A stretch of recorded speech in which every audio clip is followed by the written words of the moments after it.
안녕하십니까. 7월 19일 거룩한 주일 아침입니다.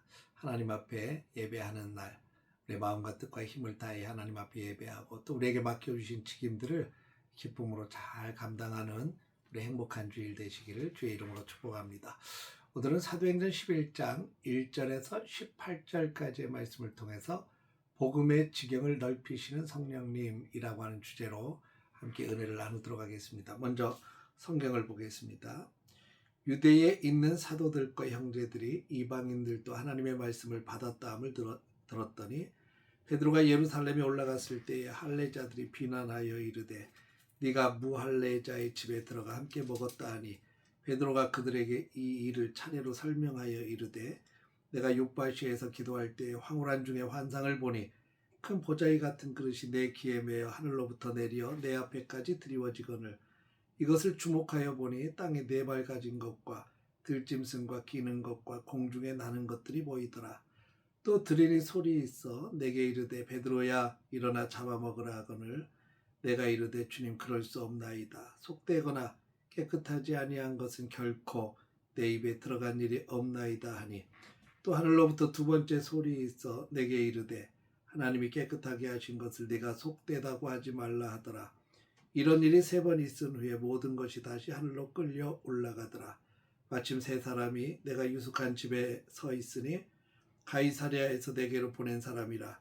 성령이 내게 명하사 아무 의심 말고 함께 가라 하시매 이 여섯 형제도 나와 함께 가서 그 사람의 집에 들어가니 그가 우리에게 말하기를 천사가 내 집에 서서 말하되 네가 사람을 욥바에 보내어 베드로라는 시몬을 청하라.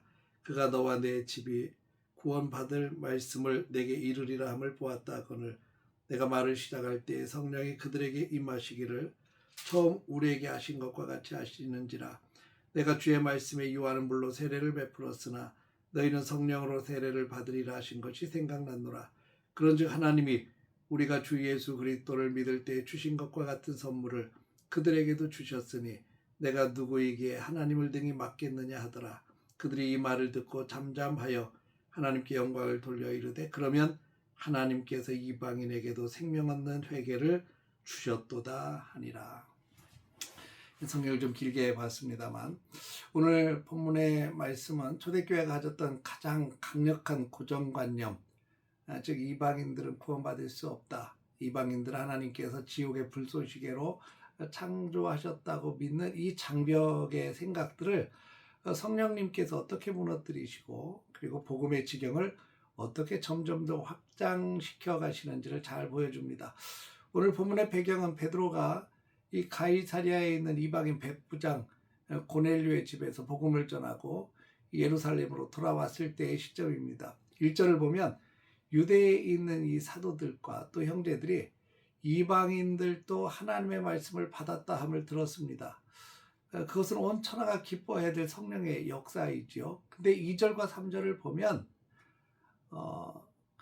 예루살렘에 돌아온 베드로를 맞이한 것이 기쁘고 즐겁고 환영의 모습이 아니라 비난의 모습으로 베드로를 대합니다. 특히 할레파 유대인 크리스찬들이 베드로를 아주 거세게 몰아붙입니다. 그들의 비난 요지는 한 가지입니다. 네가 무할례자의 집에 들어가 함께 먹었다는 겁니다. 그들에게는 이방인들이 구원받았다고 하는 이 본질적인 은혜보다 왜 유대인들의 전통과 율법을 어기고 이방인과 함께 식사를 했느냐는 이 절차와 형식이 훨씬 더 중요하다고 이들은 생각을 했습니다. 왜냐하면 수십 년 동안 쌓아온 종교적 선입견이 그들에게 있었기 때문입니다. 이것이 하나님의 구원 역사마저 비난의 현장으로 만들어 버렸습니다. 이런 거센 비난 앞에서 베드로가 입을 열어서 이야기를 합니다. 4절에 보면 그는 이 일을 차례로 설명을 하기 시작합니다. 베드로는 왜 자신이 고넬료의 집에 갔는지 갈 수밖에 없는 이 세 가지 증거를 들어서 간증을 하는데 첫째는 환상을 받은 것을 이야기합니다. 욥바에서 내가 기도하고 있는데 하나님께서 하늘에서 내게 환상을 보여주시는데 하늘에서 보자기 같은 것이 내려오는데 율법에서 속되다, 부정하다 했던 짐승들이 담겨 있었고 내가 깜짝 놀라고 있는데 하늘에서 소리가 들렸다. 잡아먹으라. 이런 음성이 들렸다. 내가 거부했더니 하나님께서 3번이나 이렇게 보여주시면서 내가 깨끗하게 한 것을 네가 왜 부정하다 하느냐, 속되다 하지 말라. 이것이 3번이나 반복되었었다. 베드로의 개인적 열심이 아니라 하나님의 강권적인 열심이 이것의 시작이었음을 선포합니다. 두 번째는 환상이 끝나자마자 가이사랴에서 고넬료가 보낸 사람들이 문 앞에 당도했다. 그리고 성령님께서 베드로에게 말씀하시기를 아무 의심하지 말고 함께 가라고 말씀하셨다.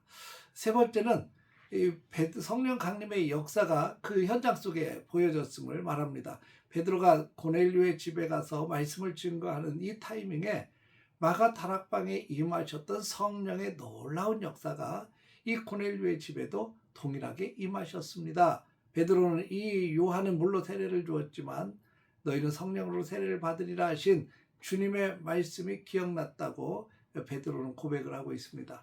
이 모든 과정을 베드로가 쭉 설명한 뒤 베드로는 움직일 수 없는 최종 결론을 선포합니다. 17절 말씀입니다. 그런즉 하나님이 우리가 주 예수 그리스도를 믿을 때에 주신 것과 같은 선물을 그들에게도 주셨으니 내가 누구에게 하나님을 능히 맡겠느냐 하더라. 베드로의 고백은 아주 명확합니다. 이 일은 사람이 기획한 것이 아니라는 겁니다. 바로 하나님이 계획하셨고 하나님이 진행된 일이라는 겁니다. 하나님께서 성령을 선물로 주시겠다고 하는데 내가 누구가 한데 그 하나님의 주권과 구원 역사를 막을 수 있겠느냐라고 하는 두려운 마음, 경외의 선포를 이 베드로가 하고 있습니다. 이 간증을 들은 예루살렘 교회들이 잠잠해졌어요. 성도들이 잠잠해졌습니다. 비난이 멈춰졌습니다. 그리고 마침내 하나님께 영광을 돌리며 이렇게 고백합니다. 하나님께서 이방인에게도 생명 얻는 회개를 주셨도다. 사랑하는 성도 여러분, 오늘 귀한 말씀을 통해서 우리가 두 가지를 간결하게 생각하고 우리 삶 속에 적용하기를 원합니다. 첫째는 내 고정관념보다 하나님의 주권을 확실하게 붙드십시다. 우리는 종종 나만의 기준과 영적 틀을 만들어 놓고 다른 사람들을 바라볼 때가 있습니다. 내가 기준을 정해놓는 거죠. 저 사람은 믿음이 없어. 저 사람은 우리와 결이 달라. 이러면서 마음의 벽을 세우지 않습니까?